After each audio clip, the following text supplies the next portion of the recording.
Amen. Mes salutations fraternelles à tous mes frères et sœurs dans le Seigneur.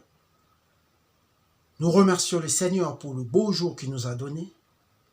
Que le Seigneur manifeste sa miséricorde sur nous. Que le Seigneur nous sanctifie. Que le Saint-Esprit nous dirige. Que la main du Seigneur soit sur nous pour que tout se passe bien. Que tout soit pour sa gloire et le salut de son peuple. Amen. Vous êtes bien sur Lelo TV, intercession pour tous. Et je continue à remercier des frères et sœurs qui se donnent de la peine, qui donnent leur temps à suivre nos vidéos. Que le Seigneur se souvienne de vous. Et nous continuons à prier pour vos activités, vos intentions, vos services, vos produits. Que le Seigneur vous bénisse vraiment et que bénisse tout ce que vous faites. Au nom de Jésus. Comme prévu, nous avions dit aujourd'hui nous allons prier pour comment prier pour un enfant à naître et une grossesse. Je ne vais pas faire une prière, parce que je risquais de faire une prière à blanc. Cela veut dire qu'il n'y avait pas une intention vraiment et il fallait prier. Mais je vais donner des techniques comment, quand il y a une intention, il faut prier. Pour la prière, je voulais dire d'abord que le Saint-Esprit intercède pour nous. Nous allons trouver cela dans Romains 8, 26. Jésus intercède pour nous. Nous allons trouver cela dans Hébreux 7, 24, 26. Ces interventions constituent un apport divin qui vient soutenir nos efforts humains de prière. Étant qu'humains, nous devons aussi apprendre à prier. Alors, c'est ce que nous allons développer aujourd'hui.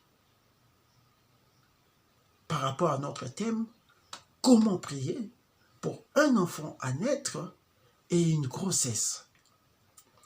À chaque fois que tu as une intention de prière ou une prière à faire pour un cas particulier, il faut avoir une idée sur certains éléments qui constituent les points à toucher ou des sous-intentions de prière qui te permettront de développer une prière par rapport à l'intention principale de prière.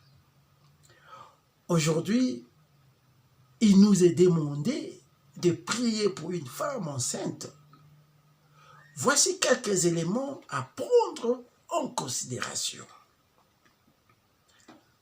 Tomber enceinte, c'est une grâce. On remercie le Seigneur pour cela.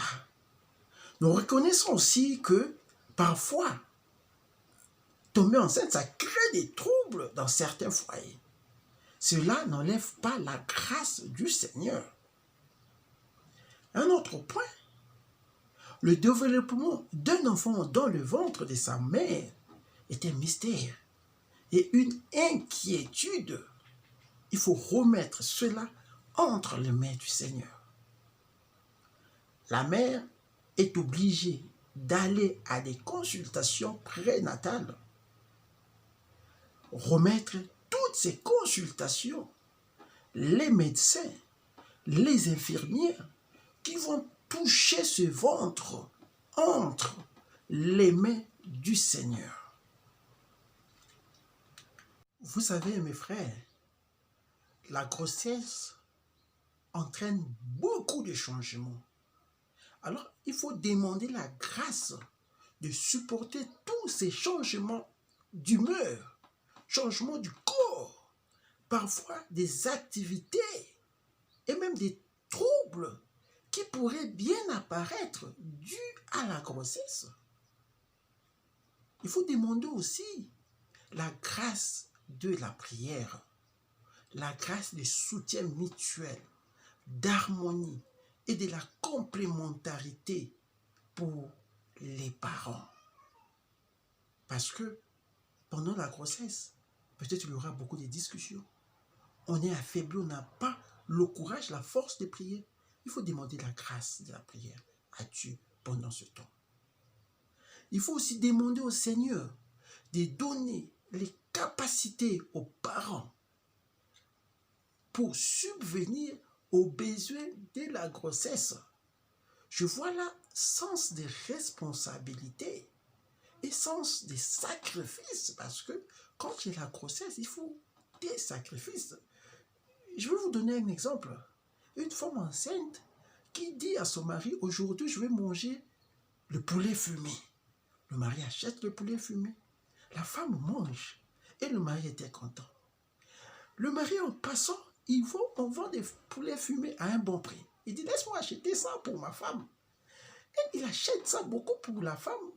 Il revient à la maison. La femme ne veut plus de poulets fumés. Vous voyez, ce sont des coups. Alors là, ça fait donner beaucoup d'idées. J'ai gaspillé l'argent, tout comme ça. Non. Tout ça sont des changements dus à la grossesse. Vous devez prier aussi pour cela. Que le Seigneur vous soutienne. Que ça n'apporte pas encore d'autres problèmes à côté du problème principal qui est la grossesse. Je voulais encore dire, priez pour que la grossesse ne soit pas une occasion de s'enorgueillir ou de faire souffrir les autres. Et cela arrive. Priez pour que le Seigneur se souvienne de ceux qui espèrent aussi à cette merveille dans leur vie. Là, je pense aux femmes qui comptent tomber enceintes un jour. Nous devons aussi prier dans un tel cas pour la protection.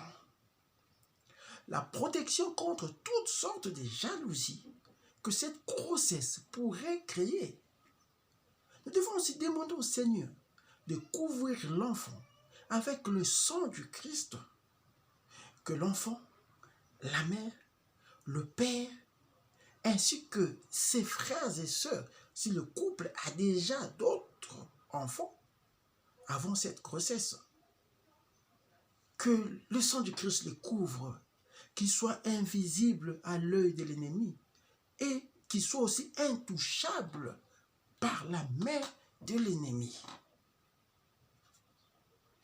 Il faut prier pour que cet enfant innocent n'hérite pas ce qui est mal venant du père et sa famille, venant de la mère et sa famille, ou du milieu social. Nous devons aussi demander au Seigneur d'accompagner cette grossesse jusqu'à l'accouchement qui se fera avec les anges du Seigneur, et que la femme enceinte soit entourée de tout ce dont elle aura besoin au moment du travail. Parce que, vous savez, parfois, tout se passe bien, mais seulement au dernier jour, au moment du travail, ça devient un problème. On appelle l'ambulance, l'ambulance ne vient pas. On cherche un véhicule, il n'y a pas de véhicule. Donc, tout ça. Et si on va encore dans ces pays compliqués, on va sur la route, l'embouteillage complique. Donc, nous devons d'office, bien avant, remettre cela entre les mains du Seigneur. Et nous continuons. Peut-être que ça choque certaines personnes, ou peut-être vous ne priez pas pour tout ça, mais c'est une façon de prendre conscience. C'est pourquoi l'Elo TV Intercession pour tous est là. Nous sommes venus aussi apporter notre apport. Nous sommes venus pour aussi compléter, pour nous s'entraider. Il faut aussi demander pardon pour les erreurs, pour les mauvais comportements, pour les péchés commis avant la grossesse et pendant la grossesse. Que ces erreurs, ces mauvais comportements et péchés ne pèsent pas sur l'enfant. Ça, nous devons vraiment penser à cela. Le mal, ce qui est mal, que ça ne dérange pas la vie de l'enfant, que ça ne dérange pas l'avenir de l'enfant, car il est vraiment innocent. Il y a encore une autre partie, pour cette partie supplémentaire, je demanderai aux proches d'une femme enceinte de la faire. Quand je dis proche, je vois le papa de la fille enceinte, je vois son mari, je vois ses frères, ses sœurs et ses amis. Quand je dis famille, je vois famille biologique, je vois famille spirituelle. La femme enceinte peut bien la faire, mais souvent, elles ont une peur psychologique de citer certaines choses. Voici ce qu'il faut dire. Surtout, il faut prier pour chasser toutes sortes de maladies. Je vois maladies sataniques, je vois maladies incurables, je vois maladies chroniques, je vois maladies héréditaires, je vois maladies historiques de la famille, je vois maladies compliquées et maladies difficiles à guérir. Il faut aussi prier pour chasser le problème de malformation, les problèmes d'anomalie. Que cet enfant soit normal. Priez vraiment que cet enfant soit normal, comme tout un enfant normal, sur tous les aspects.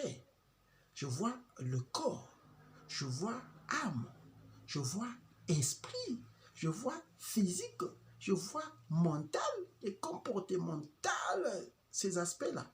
Et je vois son intellectuel. Il faut prier que ça soit normal, qu'il n'y ait pas de problème quelque part.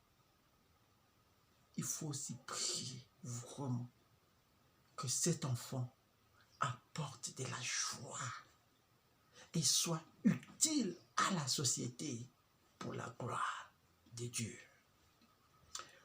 Voici là quelques éléments qu'il faut prendre en compte quand tu pries pour une femme enceinte, pour un enfant à naître. Alors, dans ces éléments, nous ne sommes pas égales. Quand on prie, une personne peut prier pendant 5 heures, une autre personne peut-être 2 heures, une autre personne encore, 1 heure c'est trop pour elle. Alors, sois libre avec ses intentions et d'autres intentions et celles de mettre tout ensemble. Si tu peux prier pour toutes ces intentions en un jour, c'est bien.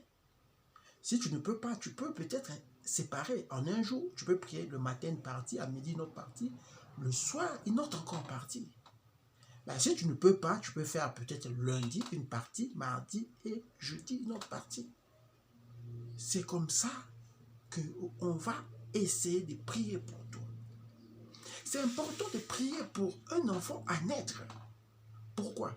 Aujourd'hui dans la vie, vous allez voir certaines personnes, la personne te dit, moi pour avoir une chose, ça a toujours été difficile. Oui, ça a toujours été difficile, mais pourquoi? Pourquoi ça a toujours été difficile? Certains enfants, leurs parents ont eu à prier lorsqu'ils étaient dans le ventre. Et quand ils sont venus dans le monde, tout est clair, tout est bien, il n'y a pas de problème. Mais d'autres enfants, les parents ne savaient même pas ça. Et c'est eux-mêmes, quand tu grandis, tu prends maintenant connaissance de cela. Et tout devient difficile. Mieux vaut prévenir que guérir. Notre Dieu veut notre bien. Et nous devons aussi prendre cela en considération. C'est pourquoi nous devons prier avant que les conséquences mauvaises, méchantes arrivent. Nous devons prier pour l'avenir de nos enfants. C'est ça. C'est ici que nous allons nous arrêter pour la formation d'aujourd'hui. Et nous vous donnons rendez-vous pour continuer notre formation sur l'intercession. Prochainement, nous allons parler sur l'intercession comme ministère, groupe d'intercesseurs et les qualités d'un intercesseur. Que le Seigneur soit avec vous. Que le Seigneur nous bénisse tous au nom de Jésus. Amen.